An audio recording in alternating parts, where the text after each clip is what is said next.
बिस्मिल्लाहिर्रहमानिर्रहीम। अस्सलाम वालेकुम स्टूडेंट्स। आज हम करने जा रहे हैं 9th क्लास मुतालिया पाकिस्तान बाब नंबर 2 तहरीक पाकिस्तान और पाकिस्तान का क़याम का अगला टॉपिक। और आज हम लोग डिस्कस करेंगे याह्या खान का दौरे हुकूमत 1969 to 71। और इससे पहले वीडियोस में हम लोगों ने अयूब खान इरा को कंप्लीट किया और तमाम चीज़ें उसकी डिटेल के साथ डिस्कस की। याह्या खान का दौरे हुकूमत जो है वो निस्बतन आसान है अयूब खान इरा से, उसमें बहुत ज़्यादा डिटेल चीज़ें थी। इसमें हम लोगों ने बेसिक सिर्फ चीज़ें तैयार करनी है। तो चले टाइम ज़ाया किए बगैर हम लोग आज का लेक्चर स्टार्ट करते हैं ताकि ज़्यादा से ज़्यादा टॉपिक हम लोग इस लेक्चर में कवर कर सकें और बहुत जल्द अपने चैप्टर को कंप्लीट कर सकें। याह्या खान का दौरे हुकूमत जो है वो हमारे पास आता है 1969 से 71। याह्या खान रिजाइन। तो स्टार्ट करते हैं, साथ साथ आप लोगों को हेडिंग्स भी बताती जाऊँगी और आप लोगों ने साथ साथ हेडिंग्स देती जानी है और फिर हम लोग साथ ही साथ जो है वो रीड आउट करते जाएंगे ताकि कोई कन्फ्यूजन हो तो वो हमारी क्लियर हो जाए। सबसे पहले आप लोग हेडिंग देंगे पस्से मंज़र, उसका बैकग्राउंड कि याह्या खान का दौरे हुकूमत आने से पहले उसकी बैकग्राउंड क्या थी, क्या हुआ था, कैसे हुआ, क्या वजूहात हुई थी, कौन सी जो है वो मसले मसाइल हुए जिसके बाद मार्शल लॉ फिर दोबारा से लगा और अयूब खान के बाद याह्या खान आ गए। पस मंज़र 1965 के आम इंतखाबात में मादरे मिलत फातिमा जिन्ना की शिकस्त और ताशकंद में सदर अयूब खान और लाल बहादुर शास्त्री के दरमियान होने वाले मुआहिदा ताशकंद को पाकिस्तानी अवाम ने कबूल ना किया, जिसके नतीजे में अवाम में सदर अयूब खान के ख़िलाफ़ नफ़रत पैदा होने लगी। ये आपसे पूछा जा सकता है कि अवाम में सदर अयूब खान के ख़िलाफ़ नफ़रत किस तरह से पैदा हुई, तो फर्स्ट 2 लाइन्स आप लोग उसका आंसर देंगे। तालिबा ने कॉलेजों और यूनिवर्सिटियों में सदर अयूब खान के ख़िलाफ़ एहतजाज शुरू कर दिया।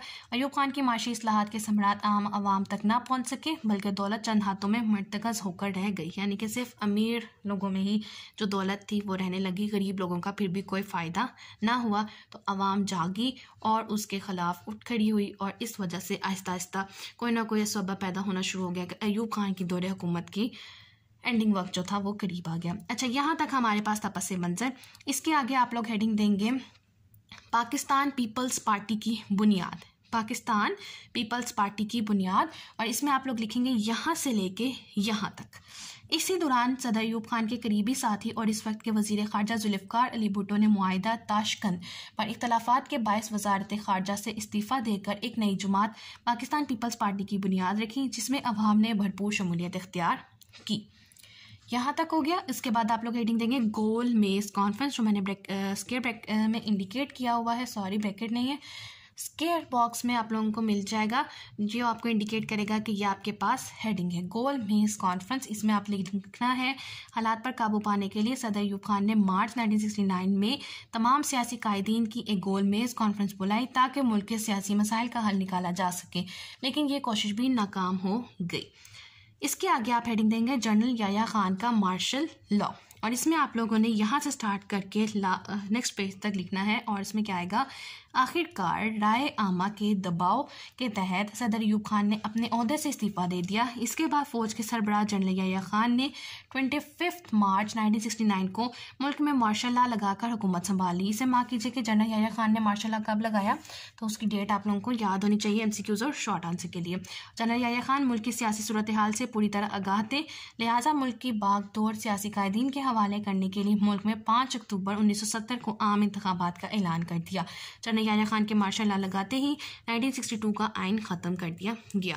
और लास्ट पे आपने हेडिंग देनी है लीगल फ्रेमवर्क ऑर्डर, और उसमें आप लिखेंगे नई हुकूमत की तश्कील तक जनरल याह्या खान ने तमाम सियासी कायदीन की मुशावरत से एक अबूरी आइन बनाया जिसको लीगल फ्रेमवर्क ऑर्डर 1970 का नाम दिया गया।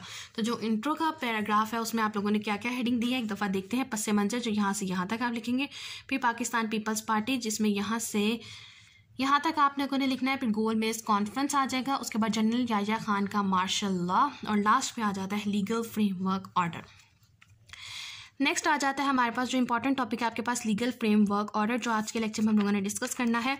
और लीगल फ्रेमवर्क ऑर्डर 1970, और इसको स्टार्ट करने से पहले आप लोगों को इसकी डेफिनेशन जो है वो लिखवाऊंगी, डिक्टेट करवाऊंगी, जो मैंने साइड पे लिखी हुई है। शायद आप लोगों को देखने में विजिबल प्रॉपरली ना हो लाइटनिंग इश्यूज़ की वजह से, तो एक दफ़ा डिक्टेट करवा देती हूँ ताकि आप लोग अपनी नोटबुक्स में अपनी बुक्स में साइड पर लिख लें और आप लोगों को कोई कन्फ्यूजन ना हो। सबसे पहले आप लोगों ने उसकी डेफिनेशन लिखनी है कि लीगल फ्रेमवर्क ऑर्डर होता क्या और इसे कहते क्या है, या आखिर चीज़ क्या है। जैसे हम लोगों ने आइन पढ़े हैं, एक्ट्स पढ़े हैं, तो लीगल फ्रेमवर्क ऑर्डर क्या है। फ़ौजी हुकूमतें मुल्क की हुक्मरानी के लिए इस्लाहात को मुअत्तल और नाफिज करती हैं और अदालतों से मंजूरी लेती हैं। इन आइनी इस्लाहात को लीगल फ्रेमवर्क ऑर्डर कहा जाता है। तो इसकी तारीफ़ हमारे पास क्या है कि फ़ौजी हुकूमतें मुल्क की हुक्मरानी के लिए इस्लाहात को मुअत्तल और नाफिज करती हैं और अदालतों से मंजूरी लेती हैं। इन आइनी इस्लाहात को लीगल फ्रेमवर्क ऑर्डर कहा जाता है। इसके बाद आप लोगों ने यहाँ पे हेडिंग देनी है लीगल फ्रेमवर्क ऑर्डर की। इस तरफ आ जाना, ये आपके पास डेफिनेशन है जो कि मैंने यहाँ पे लिखी हुई है और मार्क भी कर दिए कि अब आप लोगों को पता हो कि ये आप लोगों के पास इस टॉपिक के साथ आएगी। लीगल फ्रेमवर्क ऑर्डर की आप हेडिंग देंगे फिर आप लिखेंगे नवंबर 1969 में अबूरी आइन की तश्कील के लिए जनरल याह्या खान ने एक कमीशन तरतीब दिया जिसने 30 मार्च 1970 को उसे हतमी शक्ल में पेश किया। उससे लीगल फ्रेमवर्क ऑर्डर के अहम जो नुकात हैं वो दर्ज झेल हैं। अब इन नुकात को याद करने के लिए हेडिंग क्रिएट करेंगे ताकि आप लोगों को याद करने में आसानी हो। 5 पॉइंट्स हैं। सबसे पहले पॉइंट पर आप हेडिंग देंगे 1 यूनिट का खात्मा। मगरबी पाकिस्तान से 1 यूनिट का खात्मा कर दिया गया और चारों सूबों। नंबर 2 पे आपकी हेडिंग आ जाएगी बराह रास्त वोट। इंतखाबात के लिए अवाम को बराह रास्त वोट डालने का हक दिया गया। राय दही के लिए 21 साल की उम्र मुकर्रर की गई। 3rd पे आप हेडिंग देंगे आबादी के लिहाज से नशस्तें और उसमें आप लिखेंगे सूबों के दरमियान कौमी असम्बली की सीटों की बराबर तकसीम को ख़त्म करके तमाम सूबों को उनकी आबादी के लिहाज से नशस्तें दी गई। कौमी असम्बली की कुल नशस्तों की तादाद 313 कर दी गई, जिनमें 13 नशस्तें ख़वातीन के लिए मखसूस कर दी गई, जबकि ख़वातीन को जनरल नशस्तों पर इंतखाबात लड़ने का हक भी दिया गया। ये 3rd पॉइंट आपके पास बहुत इंपॉर्टेंट MCQ से शॉर्ट के लिए इसको आप लोगों ने बहुत अच्छे से याद करना है। 4th पे आप हेडिंग देंगे उम्मीदवार की उम्र। इंतखाबात लड़ने के लिए उम्मीदवार की कम अज़ कम उम्र 25 साल मुकर्रर की गई। नंबर 5 नए आइन की मुद्दत। अगर नई कौमी असम्बली 120 दिनों के अंदर नया आइन बनाने में नाकाम रही तो असम्बली ख़त्म हो जाएगी। ये आपके मेन 5 पॉइंट्स की हेडिंग होगी। अब नीचे जो पैराग्राफ लिखा है इसमें बहुत सारी हेडिंग्स आएंगी, इसको बहुत ध्यान से आप लोगों ने साथ साथ मार्क करना है ताकि कोई चीज़ मिस ना हो। जो फर्स्ट लाइन है इस पर आपने हेडिंग देनी है मुस्तकबिल की पॉलिसी। नीचे से भी बिल्कुल छोड़ दें, ऊपर हेडिंग देंगे मुस्तकबिल की पॉलिसी। इन तमाम नुकात के अलावा लीगल फ्रेमवर्क ऑर्डर 1970 में मुस्तकबिल के आइन के लिए एक पॉलिसी तश्कील दी गई जिसके मुताबिक मुल्क का आइन वफाकी तर्ज का होगा। इसे मार्क कीजिए, इंपॉर्टेंट MCQs के लिए भी। तो यहाँ से यहाँ तक आपके पास क्या हेडिंग आ जाएगी, मुस्तकबिल की पॉलिसी। इसके आगे आप लोगों ने हेडिंग देनी है मुल्क का नाम। ये मैंने बॉक्स बनाया हुआ है मुल्क का नाम, जिसमें आप लिखेंगे मुल्क का नाम इस्लामी जमहूरिया पाकिस्तान होगा। बस ये इतना सा आएगा। इसके आगे आप लोगों ने हेडिंग देनी इस्लामी नज़रियात और उसमें भी बिल्कुल ये लाइन आएगी आइन में इस्लामी नज़रियात और जमहूरी इक़दार को मद्देनज़र रखा जाएगा। नेक्स्ट आप लोगों ने हेडिंग देनी है बुनियादी हकूक़। बुनियादी हकूक़ बिल्कुल एक लाइन आएगी, इसको ध्यान से देखना है। बुनियादी हकूक़ किस पे हेडिंग आएगी, यहाँ पे आप लिखेंगे शहरी अपने बुनियादी हकूक़ का आज़ादी से इस्तेमाल कर सकेंगे। इसके आगे हेडिंग आ जाएगी आज़ाद अदलिया, जिसमें आपने क्या लिखना है, अदलिया को इंतज़ामिया से आज़ाद रखा जाएगा। नेक्स्ट आपकी हेडिंग आ जाएगी सूबों की खुद मुख्तारी, जिसमें आप लिखेंगे सूबों को खुद मुख्तारी दी जाएगी। इसी के आगे आप लोगों ने हेडिंग देनी है सदर का अख्तियार और इसमें लिखेंगे सदर के पास अख्तियार होगा कि आइन को उस वक्त तक मंजूर ना करे जब तक ऊपर बयान करदा नुकात आइन का हिस्सा ना हो। सदर के पास आइन की तरमीम का अख्तियार होगा और उसको किसी अदालत में चैलेंज नहीं किया जा सकेगा।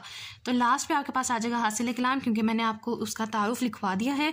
हासिल कलाम में आप लिखेंगे कि जो लीगल फ्रेमवर्क ऑर्डर था वो 1973 के आइन में उसने अहम किरदार अदा किया।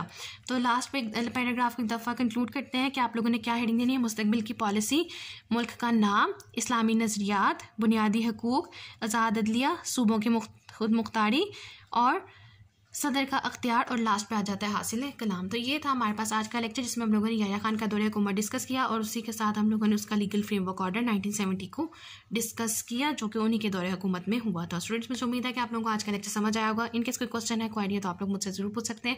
और लास्ट में मेरी आप सबसे सिर्फ एक रिक्वेस्ट है, प्लीज़ चैनल को सब्सक्राइब कीजिए, वीडियो को जरूर लाइक कीजिए और ज़्यादा से ज़्यादा शेयर कीजिए। Thank you.